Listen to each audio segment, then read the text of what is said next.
इतने ही कहने पर वो भड़क गए कि इसको हमने मुख्यमंत्री बनाया। हम कहते हैं कि आपको भाजपा ने बनाया, अब भाजपा को धोखा दे करके अब आप राजद में आए हैं, राजद ने मुख्यमंत्री बनाया। आप भी तो इसी तरह से ढुलमुल नीति कर करके पलटू राम बन कर करके आज सत्ता में है। हम लोगों ने बाबा भीमराव अंबेडकर जो हम लोगों के भगवान हैं, उन पर माल्यार्पण मौन धारण करके करना चाहते थे।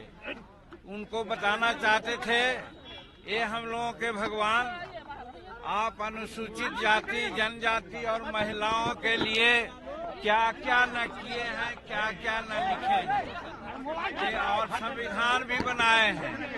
संविधान में महिलाओं और अनुसूचित जाति को विशेष अधिकार देने का काम किया है। लेकिन वर्तमान में माननीय नीतीश कुमार जो बिहार के मुख्यमंत्री हैं, वो महिलाओं के बारे में कितना अपशब्द और शर्मनाक बातें कही विधानसभा में, वो आप लोग जानते हैं। और फिर दूसरी बात, हमारे ऐसे शेड्यूल कास्ट के नेता जो नीतीश कुमार से उम्र में भी बड़ा है, राजनीतिक जीवन भी उनसे लंबी है, और कह सकते हैं कि क्वालिफिकेशन उन्होंने 68-69 में प्राप्त किया, और जीतन मांझी 66 में डिग्री ऑनर्स के साथ आया है। कहने का मतलब कि कम से कम विधानसभा में चुने हुए छोटे बड़े कोई भी हो, सभी माननीय सदस्य हुआ करते हैं। उनके प्रति आदर सूचक शब्द निकालना चाहिए। लेकिन नीतीश कुमार ने तूम तलांग की बातें की और कहा कि जीतन मांझी को कौन कहता है कि मुख्यमंत्री है, ये बड़ा मुख्यमंत्री है। और आप लोगों को भी एड्रेस किया कि इनको बड़ी तरजीह आप दे रहे हैं, इनको तरजीह देना बंद कीजिए, ये मुख्यमंत्री नहीं, इसको कोई अक्ल नहीं है। तो इस तरह से अपमानित किया गया। हम समझते हैं कि वो जीतन मांझी का अपमान नहीं है, सभी बिहार और हिंदुस्तान के जो दलित लोग हैं, उनका अपमान उन्होंने किया। एक राज्य का मुख्यमंत्री जो 13 करोड़ जनता का प्रतिनिधित्व करते हैं, और उनके मुखारबिंद से ये सारी बातें जो आई, वो निश्चित रूप में विचारणीय हैं। और जीतन मांझी क्या बोल रहा था, और लोग कहते हैं, हमारे और भाजपा के बड़े नेता बोलेंगे कि जो आरक्षण संबंधी बिल लाया और कोटा बढ़ाने की बिल लाया, एडमिशन में भी हम लोग सब एक मत से उसको पारित किया, समर्थन दिया।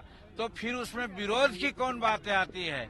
सिर्फ हमने ये कहा कि बाबा भीमराव अंबेडकर जब संविधान लागू करने की बात हुई और आरक्षण देने की बात हुई, तो उन्होंने कहा था कि 10 वर्षों में समीक्षा होनी चाहिए।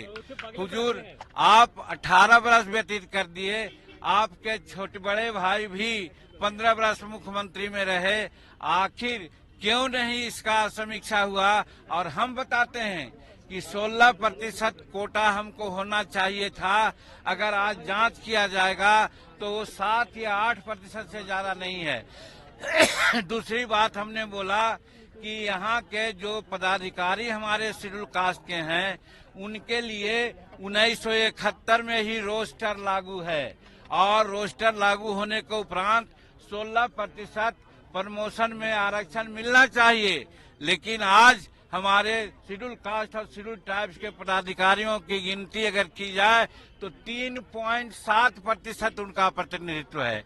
एक शताब्दी में पूरा होगा। माननीय मुख्यमंत्री जी, हमको ये बताइए और इसकी समीक्षा कीजिए, इसके लिए आयोग बनाइए और कोई कार्यक्रम अपनाइए। इतने ही कहने पर वो भड़क गए कि इसको कुछ आता है, इसको हमने मुख्यमंत्री बनाया। हम कहते हैं कि आपको भाजपा ने मुख्यमंत्री बनाया, और भाजपा को धोखा दे करके अब आप राजद में आए हैं, राजद ने मुख्यमंत्री बनाया। आप कहाँ मुख्यमंत्री बने हैं? आप भी तो इसी तरह से ढुलमुल नीति कर करके पलटू राम बन कर करके आज सत्ता में हैं। और जीतन मांझी को आप अपना स्वभाव से नहीं बनाया था, आप समझा था कि जीतन मांझी अनुसूचित जाति में भूया मुसहर का लोग है। अब भूया मुसहर लोग बात सीधा होता है, हम इसको बना देंगे तो जो कहेंगे वो करेगा। क्योंकि 2014 में चुनाव जब हार गए तो सब जगह से थू थू होने लगा कि आप इस्तीफा दो। तो इस्तीफा न दे करके एक ऐसे मुलायम आदमी को बनाने का कोशिश किया कि जो वो कहें वो करें, और 2 महीना तक सचमुच में हमने किया। बाद में आप ही लोगों ने कहा कि जीतन मांझी रबर स्टैंप है, जीतन मांझी रिमोट से चलता है। तो फिर हम अपना काम शुरू किया तो उनका पेट में दर्द होने लगा। बहुत सारी बातें किया है, वो आपके सामने है। और आज बाबा भीमराव अंबेडकर के चरणों में अपना माला पहना करके और हम लोग रिकॉन्साइल करना चाहते थे कि बाबा हम लोग क्या करें, नीतीश कुमार को सद्बुद्धि दें। और आज ताला नहीं खोला गया, विधानसभा में भी बोलने का मौका नहीं दिया, और आज यहाँ पर बाबा का मूर्ति पर माल्यार्पण करने से भी रोका गया। इतना जघन्य अपराध हम समझते हैं कि बिहार के दलित पिछड़ा वर्ग के लोग, महिला लोग नहीं बर्दाश्त करेंगे।